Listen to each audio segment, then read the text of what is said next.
Everything is connected, and each and every topic in spirit science is connected too, perhaps in a deeper way than any of us might know. In a nutshell, that's really what spirit science is about. We're making connections. Connections between our understanding of reality and ideas about the way that things work on a physical, quantum, metaphysical, spiritual, and all manner of ways. If we find that things are not connected, we can add new points to find the connections. The way that science is hoping that finding the Higgs boson will bridge some gaps between the standard model of physics and understand other things like consciousness and gravity. Adding new connections like sacred geometry do just that.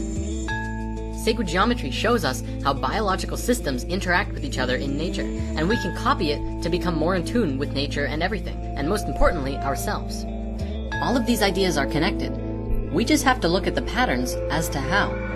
We can fractal this idea larger and larger. Just as an animal exists as a part of the ecosystem that it's connected to, so too do we have a connection with our planet in a way that is almost cosmic in nature.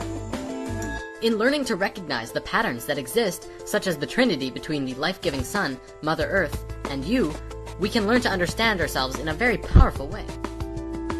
If you get one thing out of this series, I would hope that I would be able to inspire you to look inward and to look at yourself and the events in your life in a new way.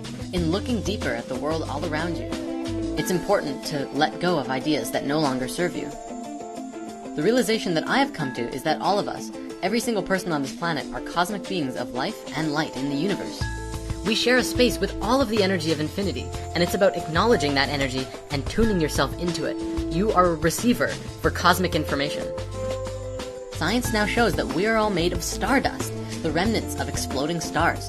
We have developed our own unique consciousness based on our previous geometry.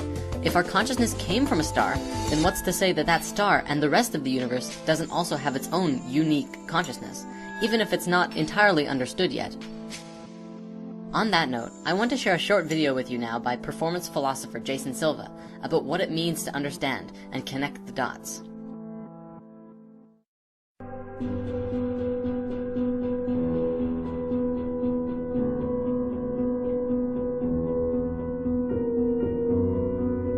Understand is to perceive patterns. Now, of course, what this means is that true comprehension comes when the dots are revealed and you get Stephen Johnson's long view and you see the big picture. This is this idea about patterns, recurring patterns across different scales of reality. You know, Paul Stamets talks about the mycelial archetype and how the information sharing systems that comprise the internet look exactly like computer models of dark matter in the universe, look exactly like the neurons in a brain. They all share the same intertwinkle filamental structure. It's the rise of networkism as big data advocates talk about how man-made systems are looking exactly like natural systems. The more we can measure, the more we can visualize, the more it expands our consciousness by seeing these recurring patterns across scales of reality. It blows my mind, and I think that technology increasingly is becoming an expander of human consciousness. It extends our thought, reach, and vision, and revealing so much more. It's like, whereas once I was blind, now I can see. Jeffrey West from the Santa Fe Institute is telling us that cities are really like organisms, you know, alleys are like capillaries. How is it possible that a man-made artificial technological system is behaving like a natural system? The more efficient it becomes, the more it's starting to look like nature. Really interesting, weird stuff. You know, but it makes me optimistic. It's like when Stephen Johnson says, look, if we can understand all this stuff, we can, I mean, anything becomes possible, right? It's the adjacent possible, standing as a sort of shadow future, a map of all the ways the present can reinvent itself. It's beautiful stuff.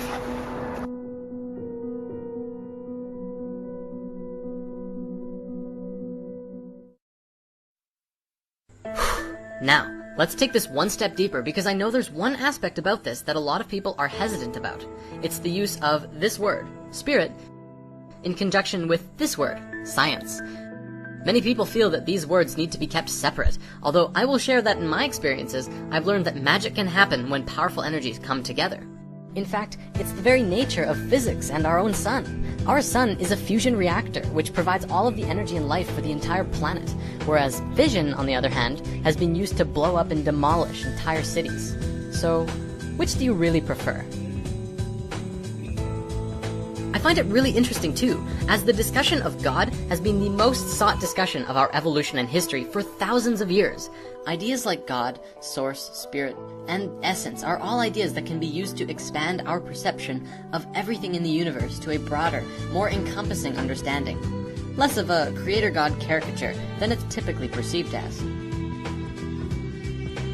If you look deep, beyond all of the dogma of any religion, and yes, there's lots of dogma, and really get in tune with the ideas themselves, God, or Source, has always been described as the creation force of the universe itself.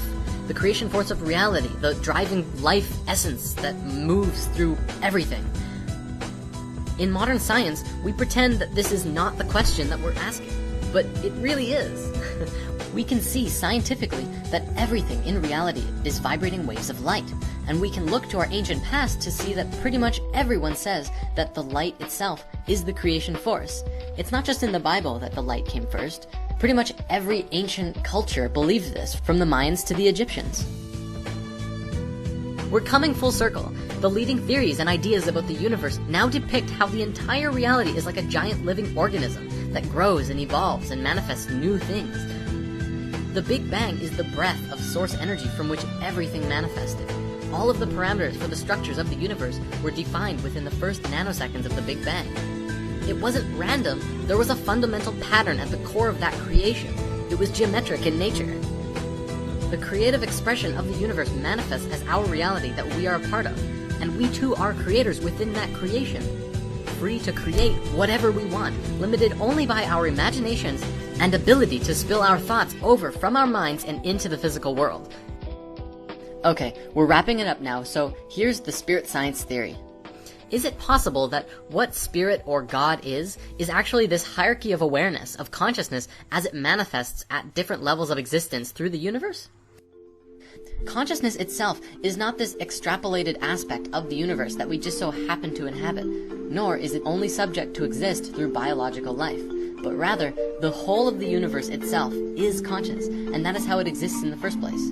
If the sun provides the life essence for the planet, then that energy must be alive in some sense of the word, though scientifically we're having trouble comprehending it. This idea basically says that just as a blood cell is one conscious being that coexists within your body as a part of it, so too are we just one blood cell to our planet, Mother Earth, who is a conscious being, and she is completely aware of you in every which way, mentally, emotionally, physically, and spiritually. You're a part of her. You're part of her system. Do you not feel it when your stomach hurts or when you scrape your arm? Especially since we feed ourselves with lots of junk that we know isn't good for us. We're creating hurt, separation, and war on this planet, and she in turn is hurting too. And by healing ourselves, we are healing her. The next revelation is that creation and evolution are two sides of the same coin. The creation force itself is consciousness, and evolution is the change that the creation experiences as it continues to create more, as its understanding grows. This is demonstrated through the life and death of a star, or the life and death of a cell, especially if death isn't the end, but a recreation, a transition of energy into a new state of being. That would make sense, especially when we consider how we came from exploding stars. In Fibonacci, we continually add the current number to the previous in order to expand the spiral and continue growing. What we're doing now is taking our modern understanding of the world and the universe and adding all of our ancient understanding to it. The ancients told us that God existed within, and the keys to the universe lie in our hearts. Jesus and Buddha taught that through love, we can become the gods that we truly are. And now it's time to step into that. As we move forward into the future, the time has come to reconnect with ourselves and step into divine revelation through truth, love, and oneness.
loving that